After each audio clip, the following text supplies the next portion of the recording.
Hello दोस्तों। तो मैं हूं रवि और आप देख रहे हैं रवि यादव क्लासेस। तो आज हम पढ़ेंगे पेमेंट ऑफ बोनस एक्ट के एमसीक्यूज। तो चलिए शुरू करते हैं। Payment of bonus act was enacted in the year.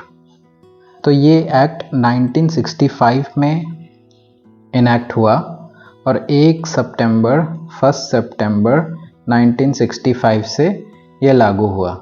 इसका नाम पेमेंट ऑफ बोनस एक्ट 1965 है। ठीक है, तो चलिए देखते हैं अगला question. Which of the following is an objective of payment of bonus act. तो पेमेंट ऑफ बोनस एक्ट के कौन सा ऑब्जेक्टिव है इनमें से?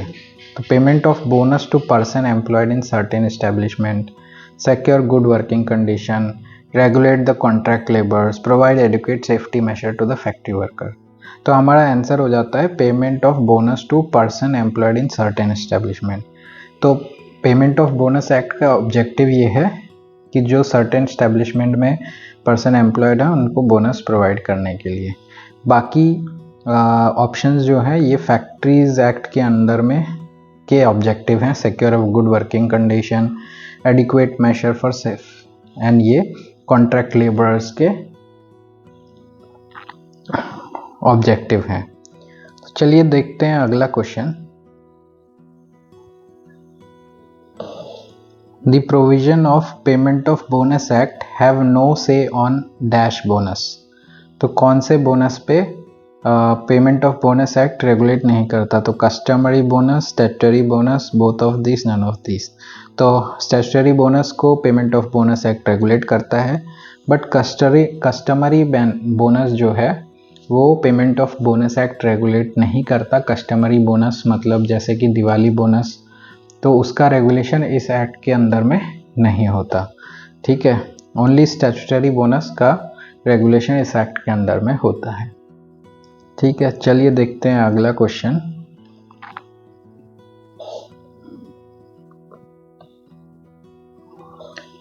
Payment of bonus act applies to any establishment which is a factory or where more than a person employed in a year. तो generally ये act उन्हीं एस्टेब्लिशमेंट पे लागू होता है जो कि फैक्ट्री है या फिर जिनमें कितने एम्प्लॉय, वेयर डैश, यहाँ पे आएगा dash dash more than person employed in a year. ठीक है, किसी भी एक साल में, पिछले एक साल में कितने पर्सन एम्प्लॉयड होने चाहिए, तब उसके ऊपर पेमेंट ऑफ बोनस एक्ट लागू होगा उस एस्टेब्लिशमेंट के ऊपर। तो वो है 20 और मोर। ठीक है, 20 और मोर पर्सन एम्प्लॉयड होते हैं किसी भी एस्टेब्लिशमेंट में, तो उसके ऊपर में पेमेंट ऑफ बोनस एक्ट लागू होगा। अगर वो फैक्ट्री है तो डायरेक्टली उसके ऊपर पेमेंट ऑफ बोनस एक्ट लागू होगा। ठीक है, चलिए देखते हैं अगला question.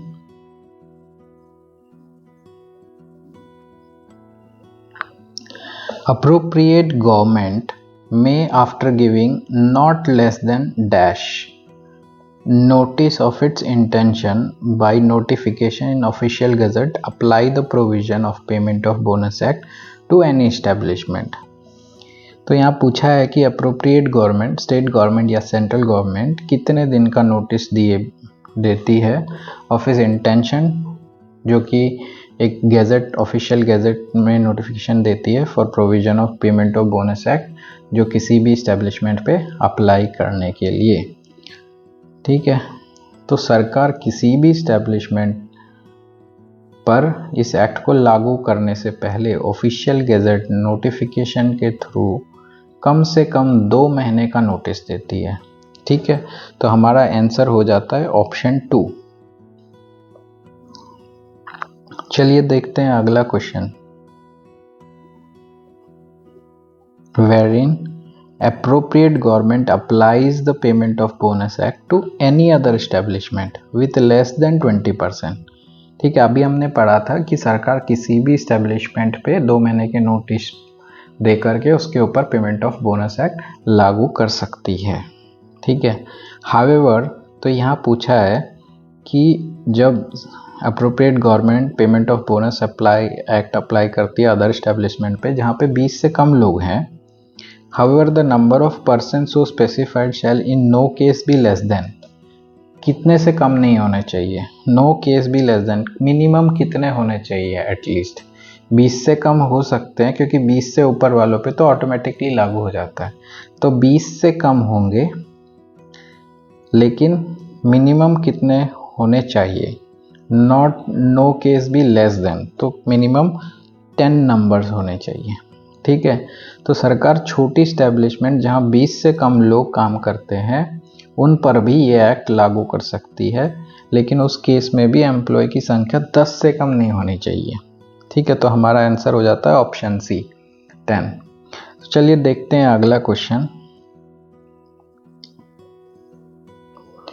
To which of the following shall payment of bonus act not apply, तो इसमें से किसके ऊपर bonus payment of bonus act apply नहीं होता, तो ये एक्ट सर्टेन इंस्टीट्यूशन पर लागू नहीं होता, जैसे कि red cross society, university and other educational institution और वेलफेयर और हॉस्पिटल्स। ठीक है, इन सब के ऊपर ये एक्ट लागू नहीं होता, तो हमारा आंसर हो जाता है ऑल ऑफ द अबव। तो this act will not apply on all of the above. तो चलिए देखते हैं अगला क्वेश्चन।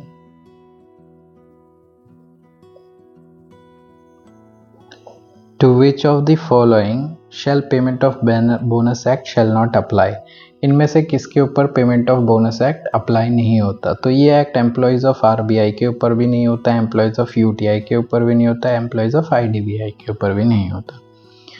आरबीआई, यूटीआई और आईडीबीआई जैसे फिनेंशियल इंस्टीट्यूशन के एम्प्लॉय पर भी ये एक्ट लागू नहीं होता है, जैसे कि सेक्शन 32 में बताया गया है।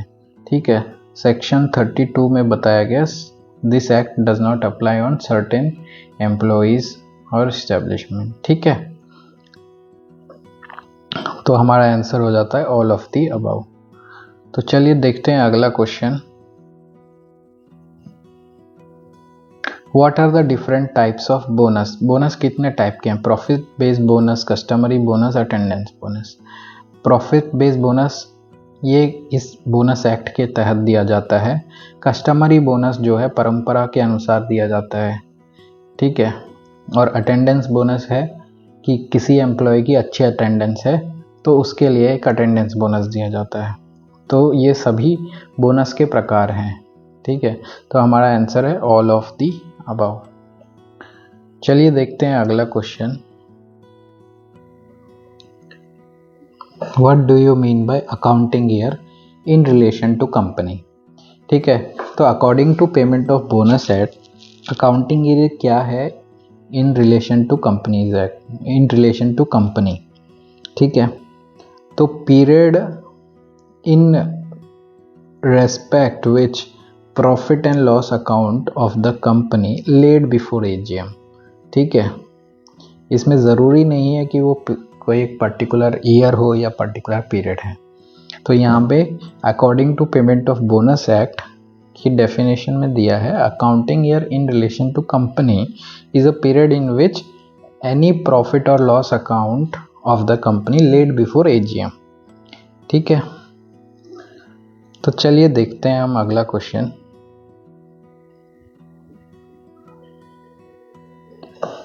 Allocable surplus in relation to an employer being a company other than banking company which has not made the arrangement of its declaration and payment of dividend।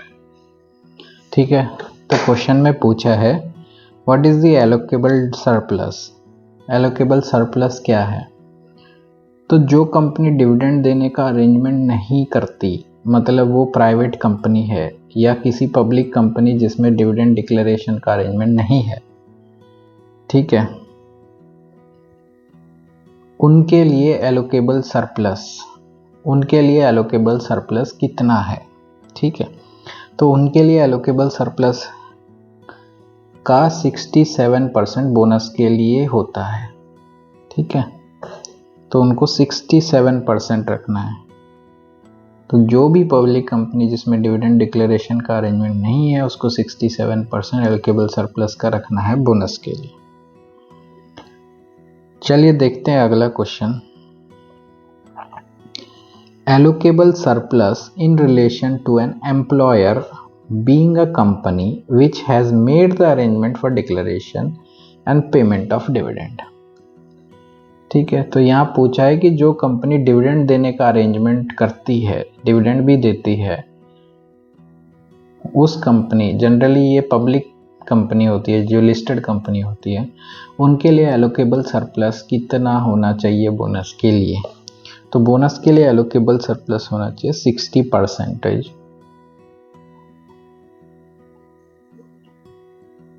चलिए देखते हैं अगला question. Employees for the purpose of payment of bonus means any person employed on a salary or wages not exceeding। ठीक है, जिन भी employ के ऊपर payment of bonus act लागू होना है, उनकी सैलरी कितने से एक्सीड नहीं होनी चाहिए। तो हमारा आंसर हो जाता है ये ऑप्शन सी 21,000 होगा। ठीक है, 2015 से पहले ये लिमिट 10,000 थी, अभी ये बढ़कर 21,000 हो गई है। ठीक है, तो पेमेंट ऑफ बोनस एक्ट में जो सैलरी और वेजेस है शैल नॉट एक्सीड 21,000 किसी भी एम्प्लॉय में। तो इस एक्ट के तहत वही एम्प्लॉय क्वालिफाई करता है जिसकी सैलरी या वेजेस 21,000 पर मंथ से ज़्यादा नहीं है। ठीक है, उसी को बोनस मिलता है। चलिए देखते हैं अगला क्वेश्चन।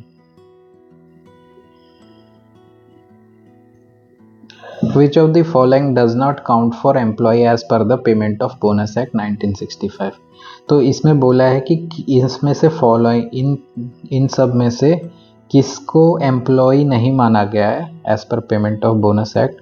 तो पार्ट टाइम एम्प्लॉय है, स्किल्ड एम्प्लॉय है, बट अप्रेंटिस जो है, अप्रेंटिस को एम्प्लॉय नहीं माना गया है।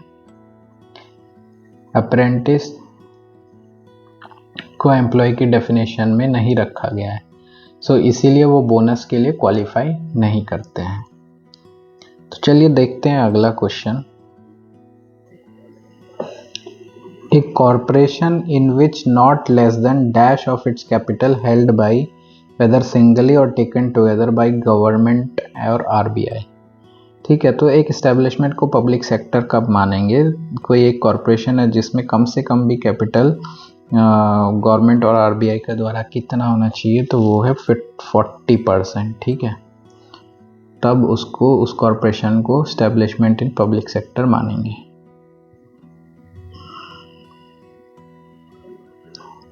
चलिए देखते हैं अगला क्वेश्चन।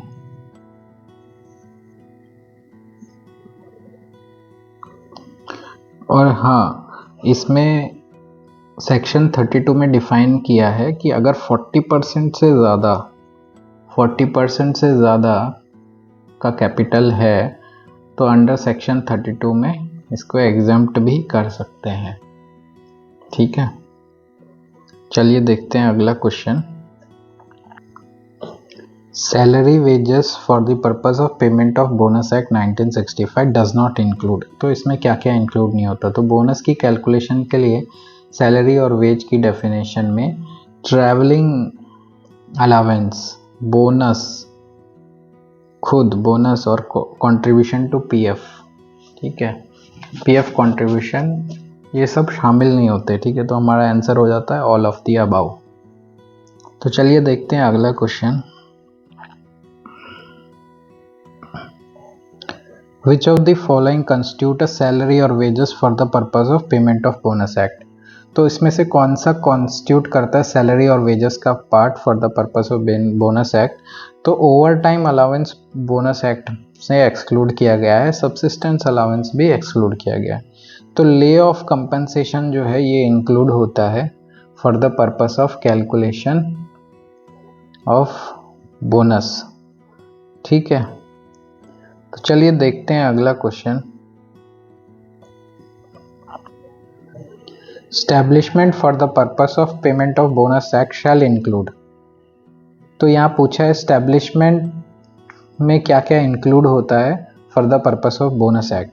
तो एस्टैब्लिशमेंट में डिपार्टमेंट, अंडरटेकिंग, ब्रांचेस, सेम जगह या डिफरेंट जगह सारा कुछ इंक्लूड होता है, ठीक है। डिपार्टमेंट ऑफ द इस्टेब्लिशमेंट या फिर अंडरटेकिंग और branches situated in same place, undertaking और branches situated in different place, तो ये सारी ही इंक्लूड होती है in the definition of establishment. तो हमारा आंसर हो जाता है ऑल ऑफ द अबव। तो चलिए देखते हैं अगला question. Gross profit for the purpose of banking company is calculated in the manner specified in which schedule of the bonus act। ठीक है, तो ये किस शेड्यूल ऑफ बोनस एक्ट में दिया गया है, first schedule, second schedule, third schedule या फोर्थ शेड्यूल में। तो बैंकिंग कंपनी का ग्रॉस प्रॉफिट कैलकुलेट करने का तरीका फर्स्ट शेड्यूल में दिया हुआ है, तो हमारा आंसर हो जाता है फर्स्ट शेड्यूल। तो चलिए देखते हैं अगला question. Gross profit for the purpose of establishment, अभी हमने बैंकिंग कंपनी का देखा था। Gross profit for the purpose of establishment other than the banking company is calculated in a manner specified in which schedule of the bonus act. तो banking company का first schedule में दिया हुआ है, तो gross profit for the purpose of establishment other than banking company का कौन से शेड्यूल में दिया, first schedule, second schedule, third schedule या फोर्थ शेड्यूल। तो बैंकिंग कंपनी को छोड़कर एनी एस्टेब्लिशमेंट जैसे कि फैक्ट्री का ग्रॉस प्रॉफिट कैलकुलेट करने का तरीका सेकंड शेड्यूल में दिया गया है, तो हमारा आंसर हो जाता है ऑप्शन बी, सेकंड शेड्यूल। चलिए देखते हैं अगला question. Which of the following sums are deductible from the gross profit from payment of bonus act? तो पेमेंट ऑफ बोनस एक्ट में से, तो पेमेंट ऑफ बोनस एक्ट के अंडर में ग्रॉस प्रॉफिट से क्या क्या डिडक्ट किया जा सकता है। तो ग्रॉस प्रॉफिट में से depreciation, development rebate, investment allowance और डेवलपमेंट अलाउंस जैसे कि थर्ड शेड्यूल में बताया गया है, तो हमारा आंसर हो जाता है ऑल ऑफ दी अबव। तो ये सारे ही हम डिडक्ट कर सकते हैं फ्रॉम दी ग्रॉस प्रॉफिट। तो चलिए देखते हैं अगला क्वेश्चन। तो यहाँ पूछा है every employee shall be entitled to be paid by his employer in accounting year bonus in accordance with the provision of this act provided he has worked in the establishment not less than in that year। not less than कितने दिन minimum उसने काम करा होना चाहिए establishment में to be eligible for the payment of bonus act। तो किसी भी एम्प्लॉय को बोनस पाने के लिए उस अकाउंटिंग ईयर में कम से कम भी 30 दिन काम किया हुआ होना चाहिए। तो चलिए देखते हैं अगला question. An employee suspended but subsequently reinstated with full back wages। तो किसी एक एम्प्लॉय को सस्पेंड कर दिया था, फिर उसको दोबारा से रख लिया और फुल बैक वेजेस, जो उसके पीछे के वेजेस थे वो भी उसको दे दिए गए। Will for the bonus, will he is eligible for the bonus for the period of suspension. क्या वो एलिजिबल है for the bonus for the suspended period. ठीक है, तो हमारा आंसर हो जाएगा कि वो एलिजिबल है। अगर एम्प्लॉय को सस्पेंड किया गया था लेकिन बाद में पूरे वेजेस के साथ उसको रीइंस्टेट कर दिया गया, तो सस्पेंशन की पीरियड को भी वर्किंग डेज में माना जाएगा और उस पीरियड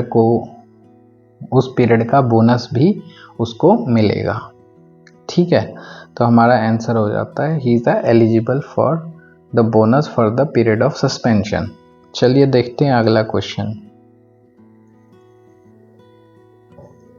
तो यहाँ पूछा है a employ shall be disqualified from receiving bonus under bonus act if he is dismissed from the service. तो यहाँ पे बोल रहे हैं कि एक एम्प्लॉय को डिस्क्वालीफाई कर देते हैं from receiving bonus under bonus act अगर वो डिसमिस हुआ है from the service for the following reason. तो कौन से वाले रीज़न, फ्रॉड किया है उसने, राइटर्स वायलेंट बिहेवियर किया है, थेफ्ट, मिसअप्रोप्रिएशन, सबोर्डेज किया है। तो अगर किसी एम्प्लॉय को fraud, theft, misappropriation, rights behaviour या सबोटेज जैसे सीरियस मिसकंडक्ट के लिए डिसमिस किया गया है तो वह बोनस पाने के लिए डिस्क्वालीफाई हो जाता है। तो इसके हमारा आंसर हो जाता है ऑल ऑफ द अबव। चलिए देखते हैं अगला question. If an employee is dismissed from the service for any act of misconduct enumerated in section 9, he stands disqualified from receiving bonus. Bonus under this act for all the years, bonus only for that accounting year, bonus for next 5 accounting years. तो इसका answer है bonus under the act for all the years. ठीक है, तो चलिए देखते हैं अगला question. Every employer shall be bound to pay to every employee in respect of any accounting year a minimum bonus which shall be the salary। ठीक है, which shall be the salary। तो यहाँ पे बोला है कि every employer bound to pay है every employee को in respect of accounting year minimum bonus। ठीक है, which shall be the salary, which shall be of the salary, वो सैलरी का कितना प्रतिशत होना चाहिए, which shall be of dash percentage of the salary. तो वो सैलरी का कितना प्रतिशत होना चाहिए, चाहे कंपनी को प्रॉफिट हो या लॉस हो, हर एम्प्लॉय को, हर क्वालिफाई एम्प्लॉय को कम से कम 8.33% बोनस देना ही पड़ता है। ये मिनिमम बोनस है। ठीक है, ये है मिनिमम बोनस। चलिए देखते हैं अगला क्वेश्चन। तो अभी हमने देखा था कि वो मिनिमम बोनस था, तो इस क्वेश्चन में पूछा है the maximum bonus shall be of the salary, वो सैलरी का कितना प्रतिशत होना चाहिए। तो वो मैक्सिमम कोई भी एम्प्लॉयर एक्ट के तहत किसी एम्प्लॉय को उसकी सैलरी का 20% से ज़्यादा बोनस नहीं दे सकता, ये मैक्सिमम लिमिट है। ठीक है, तो हमारा आंसर है 20% ऑफ द सैलरी। चलिए देखते हैं अगला question. Bonus is to be paid by the employer in which of the following cases. जब उसको प्रॉफिट होता है 10,000 का, नील प्रॉफिट होता है या लॉस होता है 10,000 का, किस केस में एम्प्लॉयर बोनस दे सकता है। तो एम्प्लॉयर को चाहे प्रॉफिट हो या लॉस हो, एम्प्लॉयर को मिनिमम बोनस 8.33% देना ही पड़ता है। इसीलिए तीनों केसेस में बोनस पेएबल है। ठीक है, इन सभी केसेस में बोनस पेएबल है। तो चलिए देखते हैं अगला क्वेश्चन। वेयर द सैलरी और wages of employee exceed dash per month, the bonus payable under section 10 or 11 shall be calculated as if the salary or wages were dash।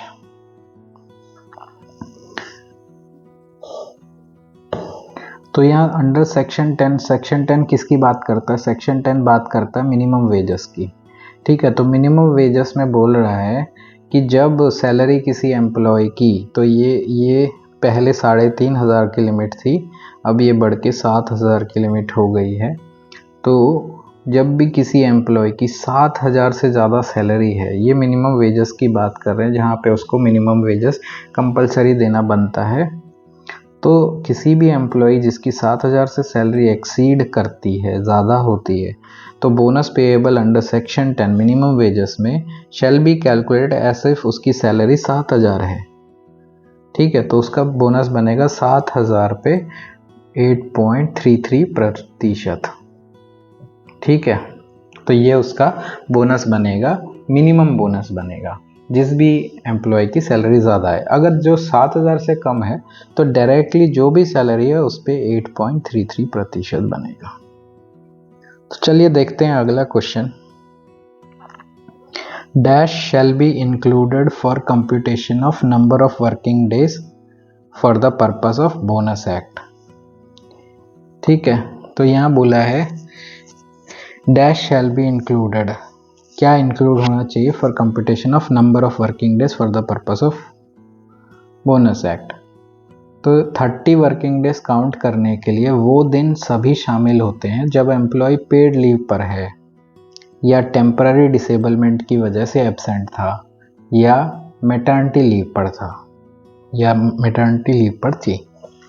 तो employee has been on leave, salary, wages, या absent due to disablement, या maternity leave with salary और wages. तो हमारा answer हो जाता है all of the above.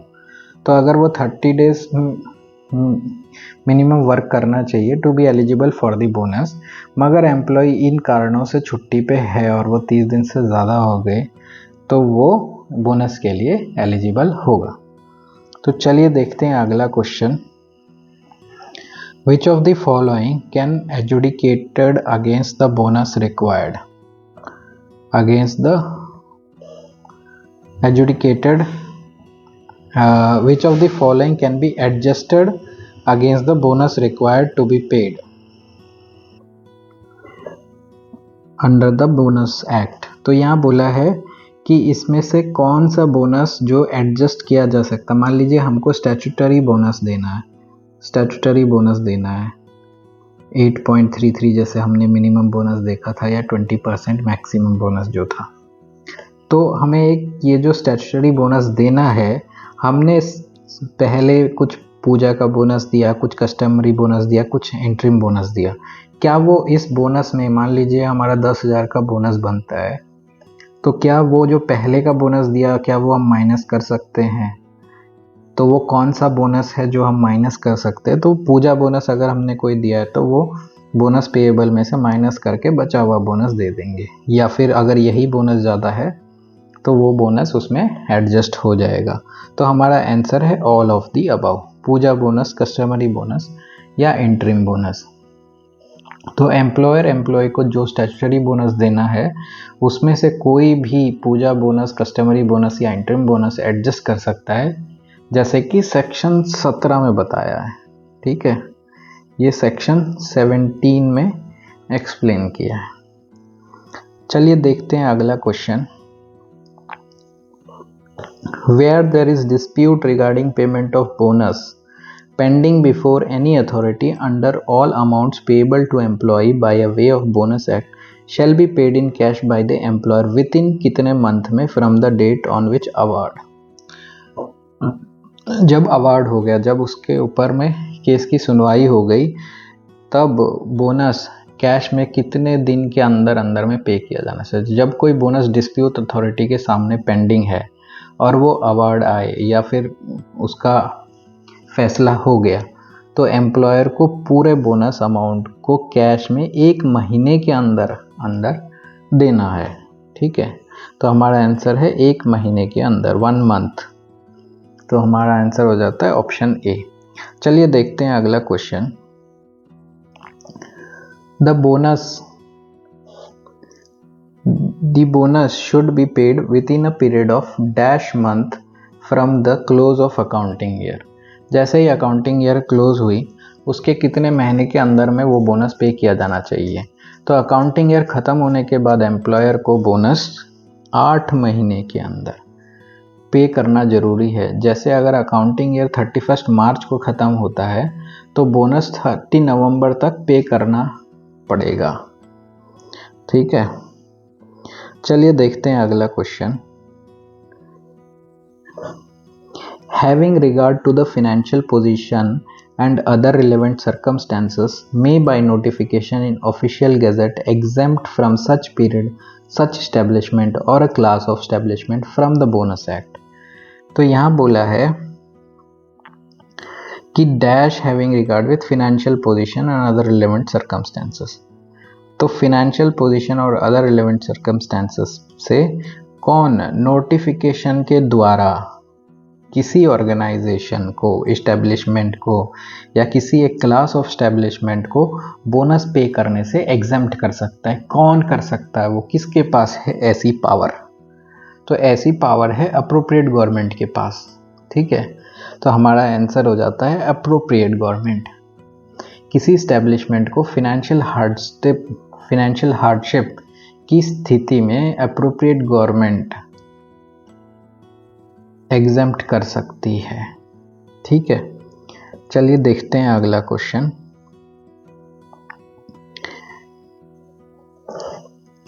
If any person contravenes any of the provision of this act, कोई भी पर्सन कॉन्ट्रीब्यूट करता है पेमेंट ऑफ बोनस एक्ट के प्रोविजन को, any rule made thereunder, या फिर कोई रूल बना हुआ है उसको, he shall be punishable with, उसको पनिशमेंट होगी कितने की, कितने महीने की सज़ा होगी, कितने का फाइन लगेगा, या दोनों, कितने दिन की होगी।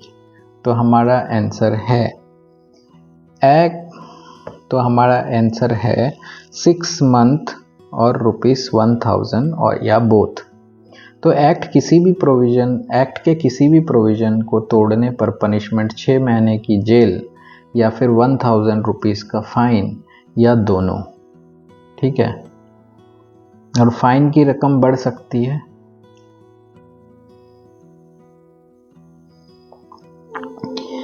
ठीक है, तो ये थे हमारे पेमेंट ऑफ बोनस एक्ट के कुछ इम्पोर्टेंट MCQ। तो चलिए जल्दी से कमेंट करके बताइए आपके कितने आंसर सही हुए और कितने आंसर गलत हुए। Happy learning, thank you.